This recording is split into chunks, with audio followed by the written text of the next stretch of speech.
Are you tired of struggling to build serious wealth in Germany? But what if I told you that there is a step-by-step plan to not only save but actually build serious wealth in Germany in 2025 and beyond? So stay with me because I am about to reveal some strategies which most people in Germany don't know about. नमस्कार दोस्तों, सत श्री अकाल और अस्सलाम वालेकुम। मेरा नाम है अभिषेक और स्वागत है आपका living abroad with Abhishek channel पे। इस चैनल पे मैं बहुत सी वीडियोस बनाता हूँ about lifestyle in Germany, travelling from Germany to other countries, visa processes और बहुत सी इंफॉर्मेटिव वीडियोस अबाउट जर्मनी, और ये एक उनमें से इंफॉर्मेटिव वीडियो में से होने वाली है। तो शुरू करते हैं इस वीडियो को about building wealth in Germany and how to manage your wealth in Germany in 2025 as an expat. तो आइए बात करते हैं how to manage your wealth and build wealth in Germany in 2025 and beyond. तो सबसे पहले आपको करना क्या है, आपको अपनी मंथली इनकम लेनी है और उसको हम डिवाइड करेंगे डिफरेंट परसेंटेजेस में। तो पहले बात करते हैं फर्स्ट 10%। तो ये first 10% of your monthly income आपको डालना है एक इमरजेंसी फंड में। अब ये इमरजेंसी फंड बनाना कैसे है? अब आपको अपने सारे मंथली नेसेसरी कॉस्ट कैलकुलेट करने हैं। अब ये नेसेसरी कॉस्ट कैलकुलेट करना कैसे है? अगर आप रेंट पे रह रहे हैं तो आपका मंथली रेंट, अगर आपने घर खरीदा है तो ऑफकोर्स उसका मॉर्टगेज यानी कि EMI जो आप बैंक को दे रहे हैं, उसके बाद ग्रोसरीज, उसके बाद आपकी ट्रांसपोर्टेशन कॉस्ट यानी कि अगर आपने गाड़ी खरीदी हुई है तो उसका फ्यूल कॉस्ट, उसका इंश्योरेंस, पर अगर आपने गाड़ी लीजिंग पे ली है तो उसकी EMI, उसका फ्यूल कॉस्ट, उसका इंश्योरेंस, अगर आपने गाड़ी लोन पे ली है तो उसका लोन अमाउंट, फ्यूल कॉस्ट और इंश्योरेंस, और देन आपका यूटिलिटी कॉस्ट जो आपका पूरा वार्म रेंट बनता है तो वो रेंटल में ही आ गया। यूटिलिटी कॉस्ट यानी कि इलेक्ट्रिसिटी और हाइट्सुंग यानी कि हीटिंग कॉस्ट वगैरह वगैरह। अब यही आपके नेसेसरी कॉस्ट हैं, ध्यान रखिएगा, ठीक है। इसमें आपको अपना नेटफ्लिक्स का सब्सक्रिप्शन या जिम मेंबरशिप, अमेजॉन प्राइम का सब्सक्रिप्शन या फलाना ढिकना नहीं इंक्लूड करना। तो अब आपको क्या करना है, जब आपने सारे नेसेसरी कॉस्ट पर मंथ ले लिए उसका सम कीजिए और अब आपको उसको 3 से मल्टीप्लाई करना है, यानी कि आपको 3 महीने का emergency fund with necessary cost जमा करना है। तो फॉर एग्जांपल आपकी 2000 की सैलरी पे मान लीजिए आपका 1000 यूरो नेसेसरी कॉस्ट है, तो आपको 3000 यूरो तक का नेसेसरी इमरजेंसी फंड तैयार करना है। अब बहुत से लोगों के पास हो सकता है ये नेसेसरी फंड तुरंत 3000 यूरो ना हो अवेलेबल। यही तो हमारा पर्पस है कि आपके पास एक इमरजेंसी फंड हो जो आप तुरंत ही निकाल सकते हो, ठीक है। बात करते हैं उस बारे में।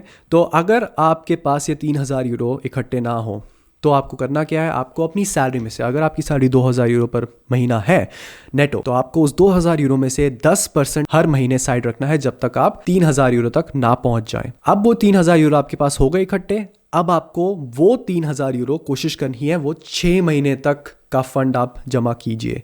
तो आपके पास अभी 3 महीने तक के 3000 यूरो जमा हो गए। 200 यूरो करके आपने 10% 2000 में से निकालते गए, 3000 यूरो तक आप पहुंच गए। अब आप कोशिश कीजिए कि उस 3000 यूरो को आप 6000 यूरो बना दें।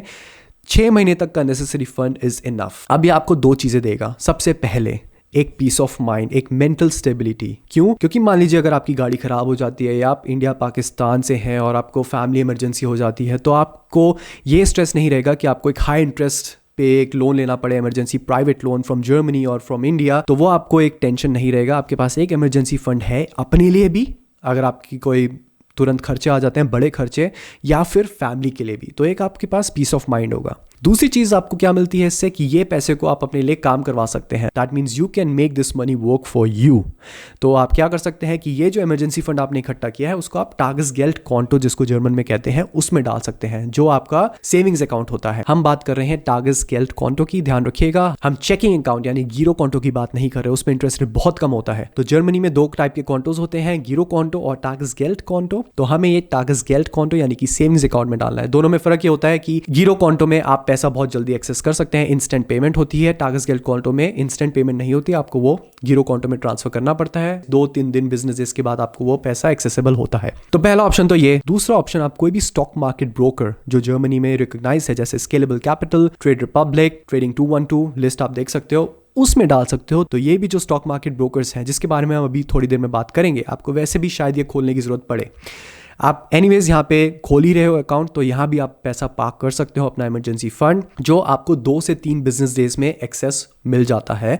तो अगर बहुत ही ज्यादा इमरजेंसी है तो आप ध्यान रखिएगा कि तो दोनों केसेस में टागसगेल्ड कॉन्टो या फिर स्टॉक ब्रोकर, जहां भी आप पैसा पार्क कर रहे हैं फॉर इंटरेस्ट इनकम, वहां पे 2 से 3 बिजनेस डेज लग सकते हैं to get your money into your savings account, जहां से आप अपना पैसा घर ट्रांसफर कर सकते हैं या यूज कर सकते हैं, ठीक है। तो ये 2 चीजें आपको ये इमरजेंसी फंड से मिलती है, पीस ऑफ माइंड, और you can make this money work for you. अब बात करते हैं how to save for retirement in Germany and some tax tips for expats in Germany in 2025। तो यूएस में क्या होता है, एक रॉथ आईरे नाम का अकाउंट होता है जिसमें आप रिटायरमेंट के लिए पैसा सेव करते हैं, उसमें स्टॉक्स में लगा सकते हैं, ईटीएफ्स में लगा सकते हैं और आपको वो टैक्स फ्री प्रॉफिट मिलता है बाद में। वैसे ही कुछ जर्मनी में भी है जिसको हम कहते हैं रिस्टर रेंटर या बासिस रेंटर या प्राइवेट पेंशन प्लान, और ये टैक्स एडवांटेज प्लान्स भी होते हैं।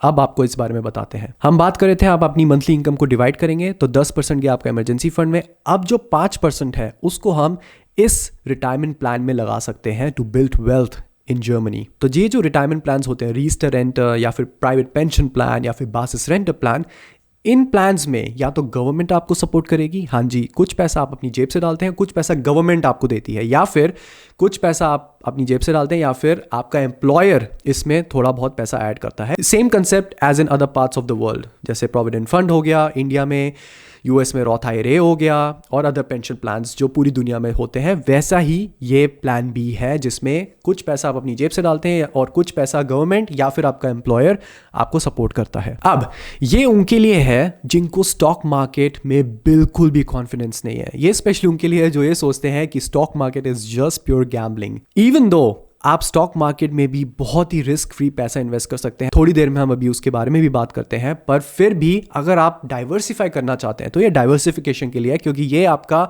एक तरह से रिस्क फ्री रिटर्न है और रिटायरमेंट के लिए आप अपने आप को प्लान कर रहे हैं। बाय द वे, आप दुनिया के किसी भी कोने में सेटल हो जाए तब भी आप ये रिटायरमेंट का पैसा एक्सेस कर सकते हैं, ठीक है। तो बात करते हैं रिस्टर रेंटर और बासिस रेंटर की। जल्दी से मैं आपको थोड़ा सा बता देता हूं एग्जांपल ये काम कैसे करते हैं। बासिस रेंटर फॉर एग्जांपल अगर आप 200 यूरो हर महीना बासिस रेंटर में डाल रहे हैं तो अप्रॉक्सीमेटली साल का हो गया 2400 यूरो, और अब आपको टैक्स बेनिफिट मिलेगा इस पे 1102 यूरो के करीब साल के बाद जब आप अपना स्टोर क्लियरिंग करेंगे या टैक्स डिक्लेरेशन करेंगे जर्मनी में, तो आपको 1100 यूरो वापस मिलेगा। और अब आप सोच रहे होंगे यार इसमें 200 यूरो तो हम नहीं डाल सकते, तो घबराइए मत, इन प्लान्स में आप 25 यूरो, हाँ जी, मिनिमम 25 यूरो से भी शुरू कर सकते हैं। आप ये पैसा 62 ईयर्स या 65 ईयर्स तक जमा करेंगे। आप ये पैसा अपने रिटायरमेंट में, जो अभी की रिटायरमेंट करंट एज है वो 67 ईयर्स है, उस वक्त आप ये पैसा सारा निकाल सकते हैं। पर बासिस रेंटर का एक और फायदा है कि अगर आपको ये पैसे इमरजेंसी में निकालने हैं, जो मैं कभी रिकमेंड नहीं करूंगा अगर आप इन प्लान्स में जा ही रहे हैं, लेट योर मनी ग्रो, पर अगर आप फिर भी कुछ खुदा ना खास्ता हो जाता है तो आप ये पैसा एक्सेस कर सकते हैं। पर ऑफकोर्स आपको ये जो सारे टैक्स बेनिफिट्स मिले हैं वो वापस देने पड़ेंगे as your capital gains, let's say. अब बात करते हैं रिस्टर रेंटर पेंशन प्लान की। तो इसमें क्या होता है, आप मैक्सिमम 160 यूरोस पर मंथ ही डिपॉजिट कर सकते हैं, पर 160 के अलावा प्लस 175 यूरोस भी इस प्लान में ऐड होगा और वो दे रही होगी, हाँ जी, गवर्नमेंट ऑफ जर्मनी। और साल के एंड में आपको टैक्स बेनिफिट मिल सकता है अप टू 791 यूरोस, और ये आपको फिनांसाम्ट वापस करती है। पर गाइज एक बात का प्लीज ध्यान रखिएगा, अगर आप इन प्लान्स के लिए जा रहे हैं तो प्लीज एक डिसेंट ऑनेस्ट कंसल्टेंट के पास से ही लीजिएगा, क्योंकि रिस्टर रेंटर स्पेशली एक ऐसा प्लान है जिसको अगर कंबाइन कर दिया बाउश पारफेतरा के साथ या फिर किसी और चीज़ के साथ तो वो एक बहुत ही बड़ा मैस हो जाता है, वो बहुत ही बड़ा प्रॉब्लम हो जाएगा आपके लिए। तो प्लीज़ ध्यान रखिएगा, रिस्टर रेंटर अकेला एक प्लान अगर आप अकेले लेते हैं तो वो अच्छा है, पर अगर वो कंबाइन करके आपको कोई कंसल्टेंट बेच रहा है तो वो सिर्फ पैसा कमाने के लिए कर रहा है, वो प्रॉब्लम आपके लिए आएगी आफ्टर फ्यू इयर्स जो आपको रियलाइज भी नहीं होगा। प्लीज़ ध्यान रखिएगा कि इन प्लान्स के लिए एक डिसेंट कंसल्टेंट, डिसेंट ब्रोकर के पास ही जाइए to get these plans, okay? तो ये हो गया एक one of the well building strategies in Germany और tax saving tips in Germany, okay? तो अब बात करते हैं हम about some passive income ideas, ठीक है? passive funds में कैसा पैसा डालें, इसका मतलब स्टॉक मार्केट में कैसा पैसे इन्वेस्ट करें। तो 10% हमने डाला इमरजेंसी फंड में, 5% डाला हमने अपने रिटायरमेंट प्लान में, अब 10% हम डालेंगे इस स्टॉक मार्केट में। हाँ जी, अब मुझे पता है आप लोग सोच रहे होंगे नहीं यार स्टॉक मार्केट हमारे लिए नहीं है, हम स्टूडेंट्स हैं, शायद ये रिस्की है, और इनकम वाले भी मुझे बहुत मैसेजेस आते हैं क्योंकि मेरा एक पर्सनल ग्रुप है जिसमें बहुत से लोग हैं और वो अभी भी जो एडवांस इन्वेस्टर्स हैं कुछ आई कंप्लीटली अंडरस्टैंड, आप लोगों की फैमिलीज हैं, बर्डन्स हैं, रिस्पॉन्सिबिलिटीज हैं, तो एक माइंडसेट होता है कि हमें रिस्क नहीं लेना, अगर पैसा चला गया तो हम पैसा वापस कैसे लाएंगे, क्योंकि हमारे पास इतने सारे लोगों की रिस्पॉन्सिबिलिटी है। पर trust me guys, financial advice नहीं दे रहा, पर फिर भी बता रहा हूँ, स्टॉक मार्केट और रियल एस्टेट ये दो ऐसी चीजें हैं, दो बड़ी इन्वेस्टमेंट्स हैं जिसमें आप इन्फ्लेशन को बीट कर सकते हैं, वरना आपका पैसा जो आप सेव कर रहे हैं वो इन्फ्लेशन खा रहा है। तो आपको कुछ नहीं करना, बेसिकली आपको सिर्फ एक risk free world wide index में पैसा डालना है। हो गया MSCI वर्ल्ड या फिर FTSE ऑल वर्ल्ड इंडेक्स, इसमें 1500 से 3,500 से 4,000 कंपनीज होती हैं। तो आप कोई एक पर्टिकुलर स्टॉक में पैसा नहीं डाल रहे, आप एक ब्रॉड मार्केट इंडेक्स में डाल रहे हो। तो इसका मतलब क्या होता है, वो थोड़ी सेफ इन्वेस्टमेंट होती है कि अगर एक स्टॉक नीचे जा रहा है तो दूसरा स्टॉक ऊपर जा रहा है, और अगर एक स्टॉक बहुत ही नीचे गिर गया तो वो ऑटोमेटिकली क्राइटेरिया को फुलफिल नहीं करता और इंडेक्स से बाहर निकल जाता है, और दूसरा स्टॉक जो अच्छा परफॉर्म कर रहा है, जिसका मार्केट कैप ऊपर है, वो ऑटोमेटिकली उस इंडेक्स में आ जाता है। तो आपको ये सारा स्ट्रेस लेने की जरूरत नहीं है कि इस पर्टिकुलर स्टॉक की वैल्यूएशन ज्यादा हो गई है, इस पर्टिकुलर स्टॉक की वैल्यूएशन बहुत कम हो गई है, तो मैं क्या करूं,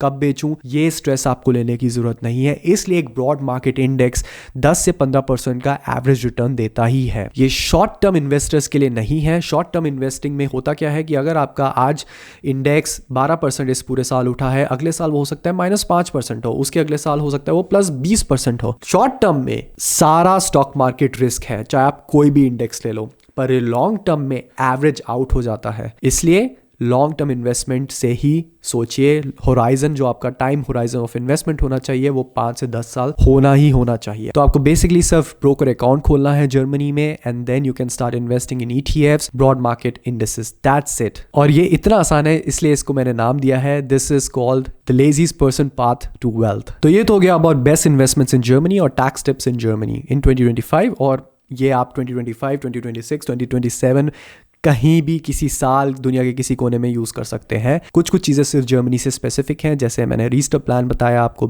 बासिस रेंटर प्लान बताया, ये सब, बट बाकी की जो फंडामेंटल्स है will help you to create wealth in any part of the world. And don't be afraid guys of stock market investing in Germany or in any part of the world. और अगर आपको stock market या real estate investment in Germany के बारे में और information चाहिए तो मेरा एक और चैनल है जो इंग्लिश में है, वो मैं यहाँ पे लिंक कर दूंगा, वहाँ पे विजिट कीजिए, वहाँ पे जाइए और देखिए, वहाँ पे आपको बहुत ही informative videos about stock market, individual stocks, how to pick up stocks, how to invest into stock market in Germany, all about real estate investment in Germany, सब कुछ मिलेगा step by step। और अगर आपकी क्वेश्चंस हैं तो of course मैं उनको आंसर करूंगा, कमेंट सेक्शन का यूज जरूर करना। तो ये तो हो गया about stock market investing in Germany and to create passive funds. अब बात करते हैं आपके मेजॉरिटी ऑफ द परसेंटेज। तो हमने बात कर लिया पहले 10% इमरजेंसी फंड की, फिर 5% how to save for retirement plan in Germany, again 10% for investment in stock market in Germany. अब बात करते हैं जो सबसे बड़ा पार्ट आपका मंथली इनकम का जाता है, 65% वो जाएगा आपके सारे नेसेसरी कॉस्ट में। तो नेसेसरी कॉस्ट जो हमने इमरजेंसी फंड में बनाया था, पर इसमें आपके सारे नेसेसरी कॉस्ट तो आएंगे ही आएंगे, प्लस आपके एंसिलरी कॉस्ट या मिसलेनियस कॉस्ट भी आएंगे, जो आपके जिम मेंबरशिप हो गई, खाना पीना बाहर यहाँ थोड़ा हो गया,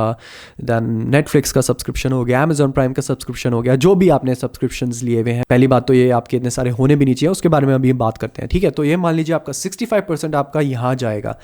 अब आपका एम या गोल इन लाइफ क्या होना चाहिए कि आपको ये जो पैसा है ये 65% से या तो कम करना है, या फिर आपने अपनी मंथली इनकम बढ़ानी है। ये आपका गोल होना चाहिए। क्यों? क्योंकि ये गोल एक दूसरे गोल से कनेक्टेड होना चाहिए। वो है कि आपको जो आप इन्वेस्ट कर रहे हैं, जो स्टॉक मार्केट में इन्वेस्ट कर रहे हैं जर्मनी में, या फिर आप जो रिटायरमेंट प्लान में डाल रहे हैं जर्मनी में, वो आपको 5% से हर साल इंक्रीज करना है। दोनों में से कोई एक चीज 5% से इंक्रीज कीजिए, या फिर दोनों चीजों को 5% से इंक्रीज कीजिए, इन टोटल 10%। ये आपका गोल होना चाहिए। और उस गोल को अचीव करने के लिए आपको दो ही चीजें करनी पड़ेंगी, या तो आप अपना 65% ये जो सारा कॉस्ट है उसको रिड्यूस करें, या फिर आप अपनी कोई स्किल सेट इंप्रूव करें जिससे आप या तो पार्ट टाइम जॉब कर सकें, या फिर आप दूसरी जॉब ढूंढें जिसमें आपकी सैलरी इंक्रीमेंट हो। ठीक है, तो ये आपका गोल होना चाहिए। This is the only way how you can build wealth in Germany और ग्लोबली, वर्ल्ड वाइड, एनीवेयर। तो ये आपका गोल होना चाहिए। अब एक बात का ध्यान रखिएगा, जब आपकी सैलरी इंक्रीज होती है, सैलरी इंक्रीमेंट होती है,